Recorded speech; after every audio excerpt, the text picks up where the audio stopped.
Is almond flour a healthy keto ingredient? In the right amounts. Almond flour can be healthy in the right amounts. The problem is it is used heavily in a lot of keto products and by a lot of keto home bakers because it's readily available and it's fairly easy to bake with. Yes, it's easy to bake with. And so 1 cup of almonds makes about 1 1/4 cups of almond flour. So there's close to a 1-to-1 ratio as far as. But it's way higher in calories. It's extremely calorie dense. So it's extremely calorie dense, and it's really easy to overindulge in. I mean, so you make a peanut butter cookie with almond flour, and one of them might be 150 calories. So like a normal sized peanut butter cookie, right? Like in the normal way of, it's very large, could be 400 or 500 calories by the time you get that quantity. So it's not equal to all-purpose flour in calories. Right. So almond flour has much higher calories, but there's some other things to know about it. So almond flour is high in this thing called phytic acid. And this is all almond flour except blanched almond flour, or if you're making it at home and you're sprouting it. Those things, so blanched almond flour is soaked, sprouted, and the hulls are removed. But if it hasn't been, so you'll know blanched almond flour is cream in color. There's no flecks in it. But if you have flecks in your almond flour, that's the skin. So that's not blanched almond flour. So phytic acid is an anti-nutrient.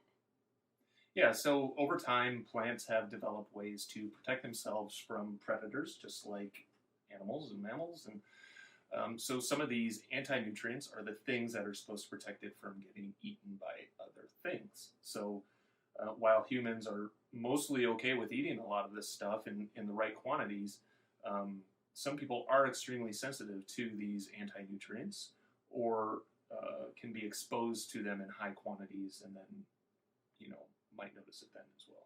Yeah, so in our bodies, it can cause some gut issues, some discomfort, diarrhea, gas if you overdo almond flour. But it can also bind vitamins and trace minerals. And some of those include phosphorus, calcium, and magnesium.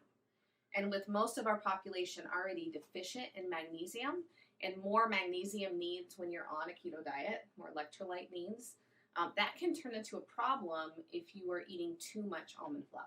Yeah. Same thing with omega-6, right? So almonds are high in omega-6 fatty acids and PUFAs. And the body needs omega-6s, but about 2% of your daily calories. When we eat keto diet, we tend to drift towards higher and higher and higher amounts of omega-6s, kind of drowning out some of the other ones, like important omega-3s. And there's actually blood tests that you can do through like yourlabwork.com that'll tell you what your ratio is in your blood serum. Like this is how much omega-6s to omega-3s that you're getting, and you want to level that out as much as you can. So we're recommending 2% of your total daily intake coming from omega-6s. And this is one reason I love Chronometer, is because Chronometer tells you your omega-6 to omega-3 ratio. And it gives you a little dial and it tells you if you're green, orange, or red.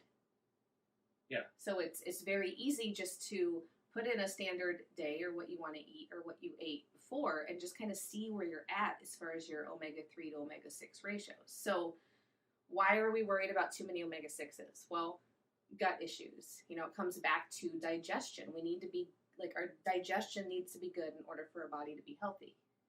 Yeah, and it can throw off your cholesterol levels. It can increase, too much omega-6s can increase your inflammation and can increase very small, VLDL.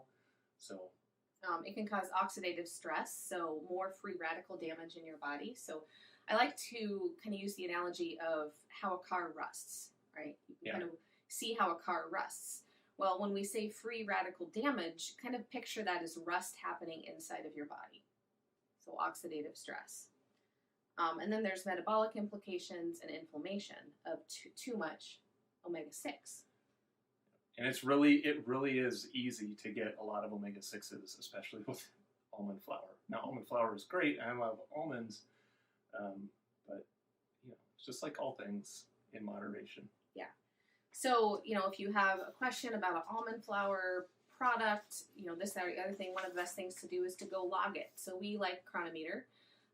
You can log a day and see where you're at. See how that scale moves based on different foods in your diet.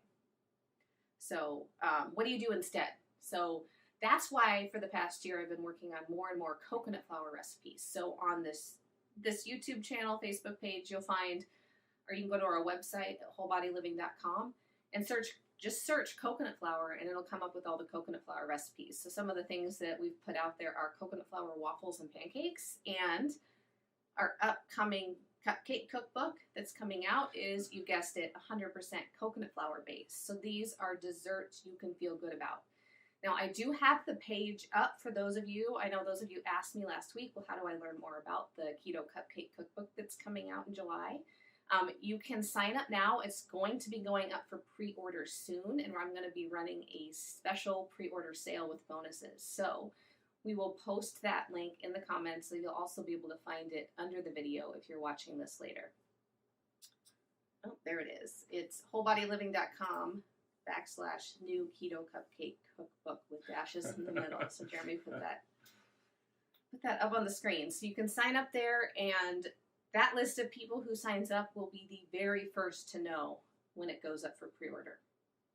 And I'm just waiting on a final correctly formatted cover design, and then we'll get it up on pre-order.